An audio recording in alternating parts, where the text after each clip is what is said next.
fisi alikuwa anakunywa kule maji natoka, kondoo chini kwenye maji naenda.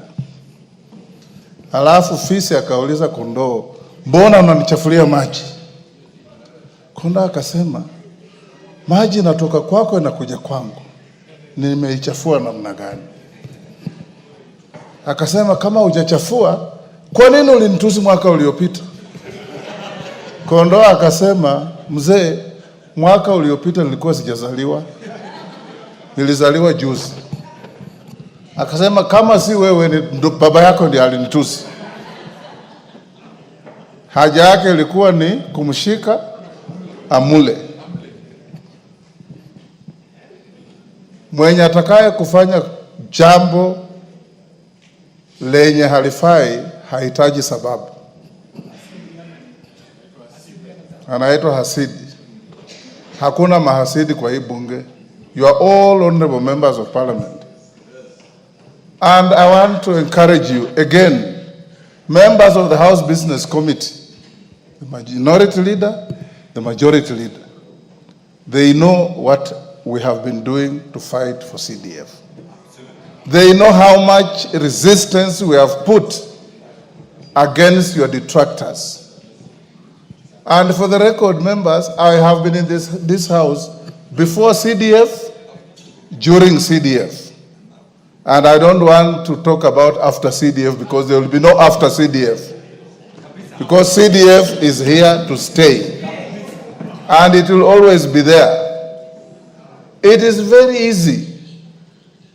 In one of the parliaments where we were with Farah and Kainan, we had 3 members in this house. One called John Koech, another one called Jimmy Angwenyi, and the third one was, who was the third one, Kainan? No, Logo was much earlier. They used on behalf of this house, and they were holding no positions, to walk to the treasury and frog-march the minister to this house to tell you as members about CDF. It is an extremely cowardly act for members of parliament with all the powers under the constitution in your hands to boycott your work. It will be a very cowardly act, I can assure you, because as a house, you have impeached a minister, you have impeached a deputy president, you have powers in your hands. How do you run away from your own house? This is the big question. So I want to ask you, give the House an opportunity tomorrow to listen to a response to a very noble point of order raised by the member for Bumula. And it is only tomorrow, not the next day, not Thursday, not Friday, tomorrow at 2:30. If you agree with your speaker, we go on with the business. If you don't agree, those of you who are not keen to carry on with business, don't disrupt the house. Let those who want to have business go on with business. But as I finish, let me now give the majority leader an opportunity to tell us about the issue of the CDF. Thank you, Honorable Speaker. Honorable Speaker, as you rightly say, is a matter that we discussed even within the House Business Committee, because as a member for Bumula said last week in his point of order, CDF is not money going to these members of parliament. And these members of parliament are elected by their people to come and represent them in this house. And part of that representation is to advocate for resources that will go, especially to vulnerable children, who up to today, there are some constituencies where children are yet to get funding for bursaries, Honorable Speaker.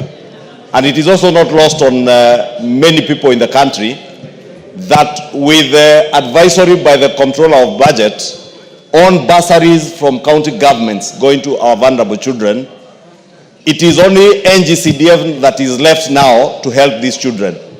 And many people, especially those who are college-going students, Honorable Speaker, are waiting for these bursaries.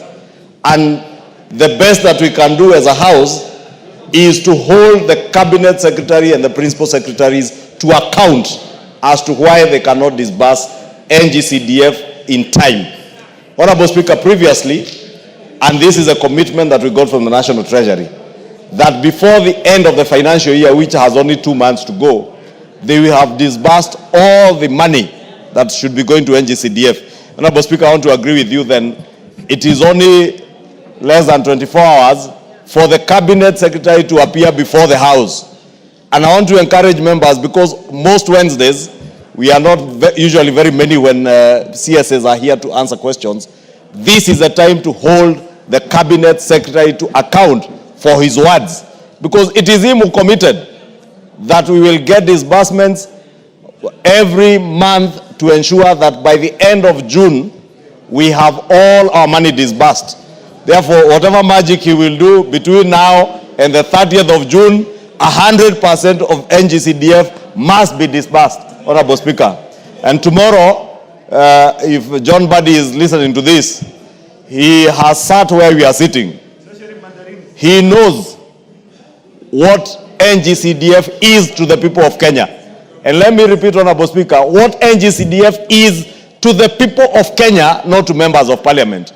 These members of parliament will still earn their salaries, will still go about their representation and oversight work without NGCDF. But NGCDF means a lot to the people of Kenya. There are places where children will not go to school, not just about bursaries, Honorable Speaker. I have seen the national government now priding itself in having built over 14,000 classrooms over the last 1 year. But the amount of classrooms that NGCDF does around the country in a year is probably triple that number.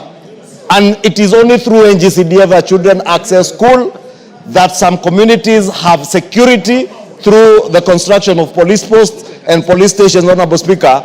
And we are lifting off a very huge burden through NGCDF from the national government. And therefore, the CS, National Treasury, has no choice. Tomorrow, he must come prepared. If not with his words, he must come prepared with his checkbook. Tomorrow, it is Pesa, Pesa, and Pesa to NGCDF. Thank you, Honorable Speaker. Junet, all honorable members. Order, Wario. Those children up there are watching you and you are a leader. Order. Mr. Speaker,